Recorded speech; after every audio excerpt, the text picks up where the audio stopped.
Hey guys, what's up? Welcome back to 31 Days of Pomp-o-Ween. If you're new here and you don't know what I'm talking about, welcome. My name is Pompberry, and Halloween is my favorite holiday of the year. October is my favorite month, so I like to celebrate by releasing one video a day during this month, hence the 31 Days of Pomp-o-Ween. Now today I'm super excited because I'm going to be doing one of the classics, and you've read the title, you know what it is. It is Beetlejuice. He is a super recognizable character. Even for someone who has never watched the movie, they instantly know who it is. So I feel like this is a great Halloween costume. You will be a hit anywhere you go. And this makeup was originally done by one of my idols, V. Neil. If you've been around long enough, if you watch me in the Face Awards, you'll know that I cried on stage when she said really nice things about me. I think you're a spectacular painter and your work is pristine. And we didn't even get to see all of your video, which we had the pleasure of seeing. And you are an amazing painter, young lady. So yes, I have gotten the chance to meet her. I have hung out with her, which is kind of surreal because she's one of my faves. And today I'm going to be recreating one of her looks. Now, first things first, Beetlejuice does have a wicked big forehead, and the way she achieved that was by applying a bald cap on Michael Keaton and then applying a wig that started kind of at the middle of his head. And today I'm not going to do that, but I will show you a solution on how you can do this character without having to do that. Basically, I'm going to be wearing his guide outfit where he wears a hat, and that covers up the entire forehead, so you don't have to worry about doing that. So it's a nice little kind of cheat to do this character without having to go through the trouble of a bald cap and a special wig. And the only reason I'm doing this is thanks to my friend Edwin Monson. He lent me the costume, the wig, everything. It was actually his idea for me to do this video. He was like, I've got this costume, do you want to use it? And I was like, heck yeah. So this video is thanks to Edwin. He is also a makeup artist, so if you want to go check out his stuff, I'm going to link his info down below. And let's get to it, shall we? But before I begin, please don't forget to like and subscribe if you haven't already, and be sure to hit that bell button if you want to receive a notification every time I upload. And this month, there's going to be a lot of stuff. There's already been a lot of cool stuff. If you haven't seen any of it, I'm going to link the playlist right up here. So the base of his makeup is very, very simple. It's just white skin, purple circles around the eyes, and that's pretty much it, and then some green moss all around. But today I'm going to be teaching you a few different techniques, like how to paint your teeth, because he does have very, very dirty and grimy teeth, and how to stipple a fake beard, because unfortunately I cannot grow a 5 o'clock shadow. And that is very much one of Beetlejuice's characteristics, is that he's kind of unkempt. So I will be showing you how to do that today as well. To prep my skin, I'm going to go in with Dermashield. This is a barrier cream, and all you gotta do is shake it up, and it's a little foam. And this is going to create a physical barrier on my face that's going to hopefully help in protecting my skin from all the makeup and adhesives that I'm going to put on it. My skin has been acting up lately when I put any sort of face paint on it or adhesives, and I'm definitely going to be doing that today, so I'm just going to really protect the areas where I'm going to be doing that.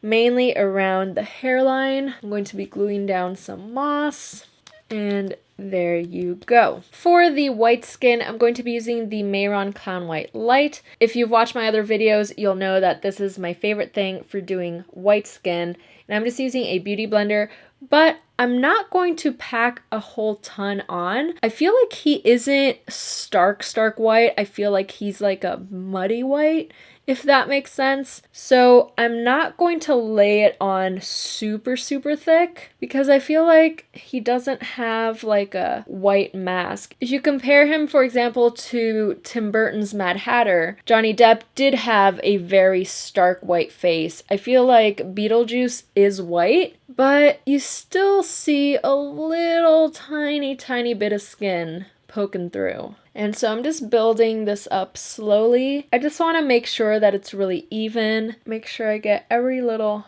nook and cranny. And you don't have to worry about applying this around the eyes because that will be painted purple real soon. And I'm also not even going to take this all the way up because I am going to be wearing a hat. So I don't need to worry about that either. On some spots where my skin is showing a little too much, then I'm going and applying a little bit more. And I'm also going to apply this on my neck. Once that's done, I'm going to set it in place with some translucent powder, and I'm going to be using the RCMA No Color powder. I keep it in this very lovely little powder holder by Anna Sui, and it's got a big old powder puff, and I'm just going to apply a very generous amount of powder all over everything. Once you've let that sit for a little bit, you can dust off the excess using a powder brush. And I like to push it into the skin before I dust it off to really make sure that it's really stuck on there and it's doing its job. Now, I'm not going to be doing any contouring or anything like that. His face is very much flat white, but he does have very expressive lines on his face that I don't have, so I'm going to fake it a little bit. So I'm going to take my Lunatic Cosmetics Contour Palette Volume 2 because it's got some lovely grays, and I'm going to use the light gray. I'm going to start off with my smile lines, and what I'm going to do is I'm just going to kind of move my face until I see a line there that I can just enhance. Now, he doesn't have any of this, but I think it'll just add to the look. It'll make it look more like the character. You want to blend it out a tiny bit so that it's not just like a stark line. You want to make sure they come down beside the mouth because his go all the way down. Then he also has lines above his eyebrows. I like to sketch them in with a little flat brush. And then I'm going in with a teeny tiny pencil brush. This is the Royal & Langnickel Omnia number 485. It's a very pointed pencil brush, and that way I can sketch it in, but also kind of blend it out as I'm doing it. I'm not going to go crazy with these lines. It's just to kind of hint that they're there. And I don't have Botox or anything, but I just never raise my brows to the point where it wrinkles my forehead. So I just don't have lines there. I've got mad 11s forming right here. He also has mad 11s happening, so I'm just gonna intensify those a little bit. Now, this isn't an old age makeup. It's just because he does have very, very expressive lines. So I'm just adding a few here and there because it will add to the look. Then when I make expressions, it'll help to intensify them. Now I'm going to do the beard, and I'm going to be using a black textured sponge for this. You can find this at makeup stores.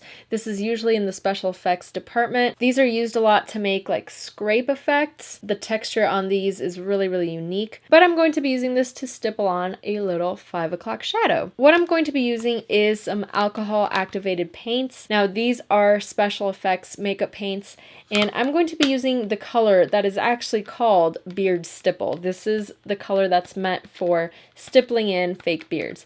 But I'm going to test it out in a little corner because this one is kind of on the green side.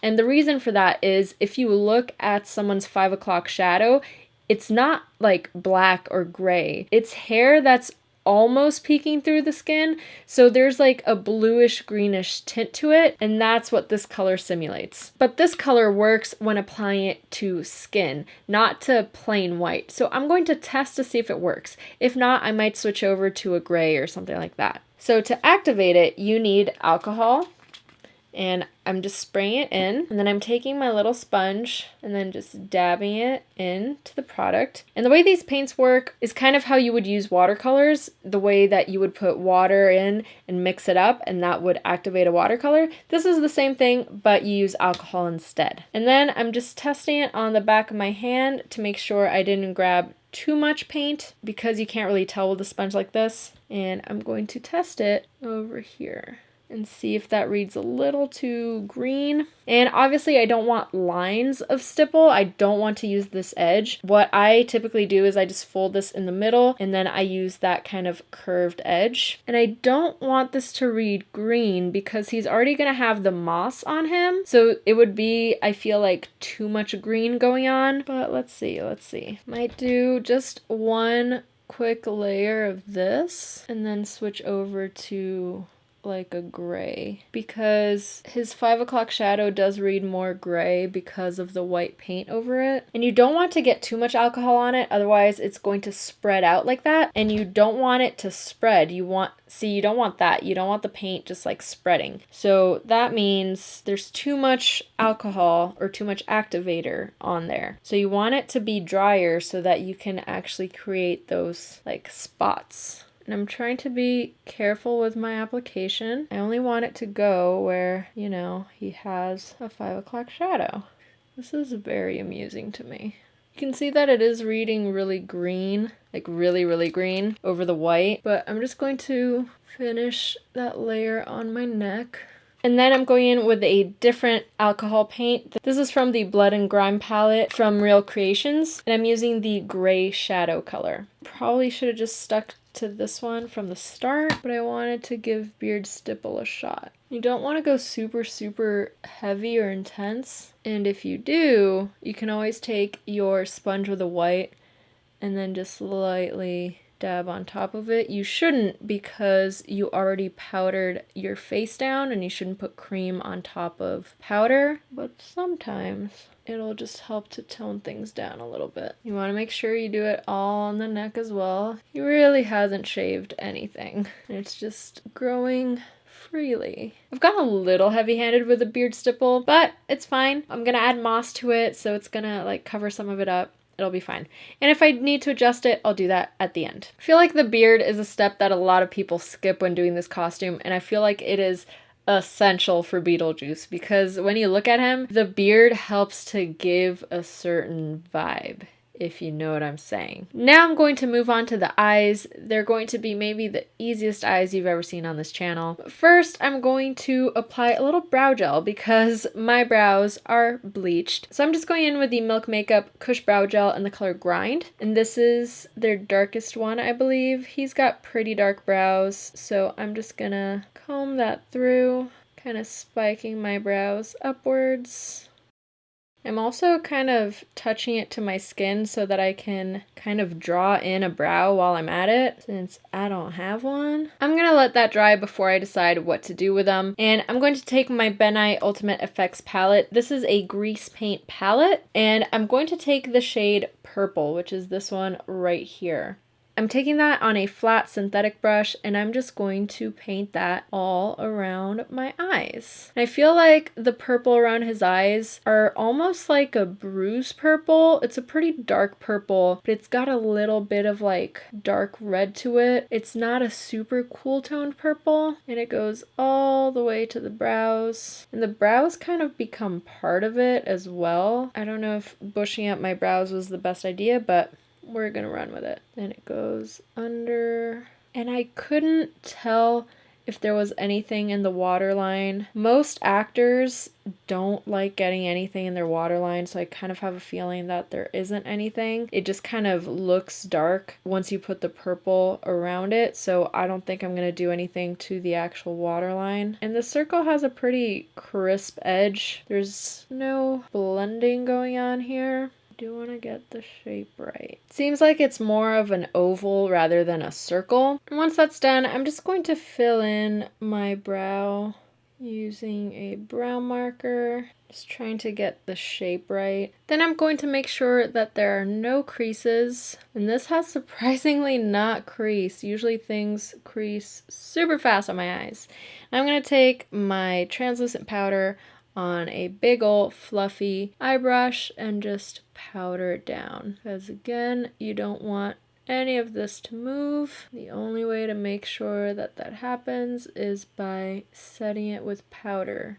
Grease paints are not self-setting the way foundations and concealers sometimes are. It is not the case with grease paints. And it's gonna look a little ashy, but it's fine. We can get rid of that later. The powder definitely tones it down, so if you want to add a little bit of darkness back to it, you can go in lightly with an eyeshadow. I'm gonna take the Blushing Berries palette from Dose of Colors. I'm gonna take this color right here.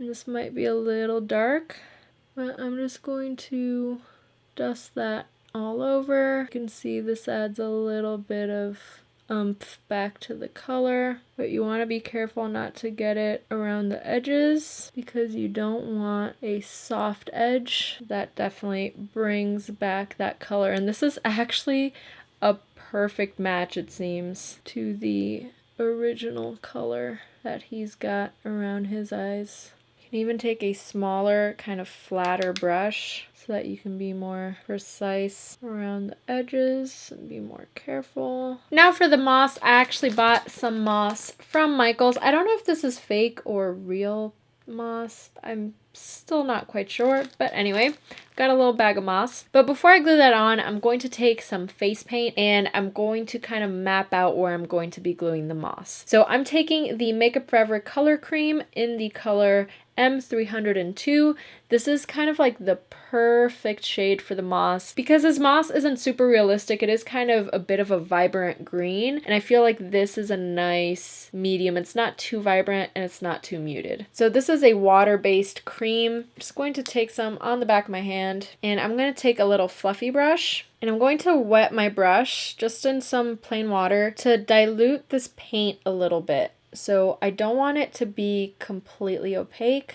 These perform very much like acrylic paints. They're really, really cool to work with if you're used to painting with acrylics. So I'm just going to take some of that and just kind of blot it on using little dabbing motions. You want kind of different intensities of green, so you can really dilute it to get a much lighter green, or go in heavy-handed and you'll get it a bit darker. And he really has it on the perimeter of his face and neck. He has it around his mouth too, over on this side. And it's also around the hairline, all around the ears. Definitely want to get it on the ears. Now before I glue on the moss, I'm going to pop on my wig because I'm going to be applying moss along the hairline to hide it. Now that I've got on this very ridiculous wig, I'm not worrying about the top. As I said, I'm going to be wearing a hat, so I don't care if this shows up. I just really want to align the sides with my hairline, but even then I'm going to put the moss along here, so it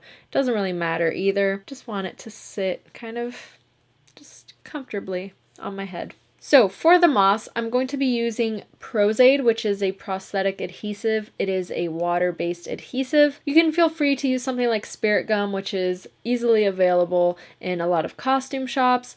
But I'm not going to use this because I find it's a little messy. You have to tap it for it to get tacky. With Pros-Aid, it's very much like lash glue. Also, feel free to use lash glue. You just have to wait for it to dry and it'll get tacky on its own. So I'm going to be applying it with a little Q-tip. Just take some on the back of my hand and then grab a little Q-tip and then just start dabbing it on wherever I want some moss. And this glue only gets tacky when it's dry, so you have to wait a little bit. So I'm kind of just applying it everywhere I know I'm going to put some moss, and then just play the waiting game. And very much like lash glue, you'll know that it's ready to use once it's gone clear. It applies white, but it dries clear. So I'm just going to get me a little bit of moss. I think this is real. I don't think this is fake. I don't know. It's kind of moist. This is weird. And I'm just going to stick it to my face. You definitely want chunks of it like creeping into the hair. I'm grabbing kind of extra and letting it sit on top of the hair. I'm tearing it apart a little bit so that it's just like stringy. His moss lays kind of flat. Okay, I think that's all my glue used up. Work in sections. So once that's used up, I can just take some more glue and dab it around. I kind of just want to add some smaller bits here and there so it's not like a harsh line. I might break up the stuff that's already on there. You don't want it to be like a line down the side of the face. It has to look like it's growing on him. So I'm adding these tiny, tiny little bits so that it'll just kind of creep onto the face. I recommend really pulling it apart so that it's not just like a big chunk. Here I do want bigger chunks to kind of hide that hairline, but on the rest you can space it out a little bit Getting so many bits of little moss down my shirt. It's kind of driving me crazy. So it has some like loose little bits right here. Take some little bits. Then I'm pulling this other one apart. I can stick it there. Now we're almost done. We just need to do the teeth and the lips and get the costume on. For a more realistic effect for the teeth, I'm going to be using an alcohol activated palette, but because you might not have access to that, I also want to show you how to use tooth enamel. This you can find in most costume shops and online, and you gotta shake it up, and I'll do it on one tooth just to show you, and then I'll switch over to the alcohol palette. So when painting your teeth, you have to make sure that your teeth are dry, that there's no saliva on them. So you want to take a cotton pad and just dry your teeth. It's very weird, but you have to do it. Then the thing with tooth enamel is that they go on very thick. Like they go on like that. And they taste horrible. So they go on super thick. They don't look realistic. So what I like to do is I get some alcohol on a brush and I dilute that down. And that way you can adjust the intensity and make it like more intense around the edges or close to the gums, and you can see that gives a much more natural effect, which is what the alcohol paints do. Ugh, this tastes disgusting. So do alcohol paints, but anyway. Now I'm going to dry my teeth. I'm going to take this dental palette and I'm going to take this color right here. I'm just gonna paint it on. I also want to take some of this dark decay color and apply it mainly in between my teeth. And then repeat everything on the bottom. If the paint is just sliding off the tooth, that means the tooth is wet and it needs to be dried off. So always be constantly drying your teeth as you're doing this. And then you have to let it dry before you can go back to normal. I also want to take from the Blood and Grime palette the Bruise Green and add a little bit of that to my teeth too. That's the beauty of having an alcohol activated palette, is that you can use any color on your tooth. Tooth enamel is usually limited to just a few different colors. Lovely. From the photos, it looks like he's got a little bit of, dare I say, lipstick. So I'm going to go in with the NYX Lingerie in the color Cheekies. And this is the palest pink I have. And I'm just going to apply a tiny bit. I might have to mix in some white into this, just because he has the faintest little pink lip. Yeah, that's a little too strong. So I'm just going to dip in to the white that I used for the face and mix that in to get just a very pale pink color. There we go. And honestly, I think that's it. I think that's the look done. So I'm going to pop on the costume and I'll be back to show you the finished look.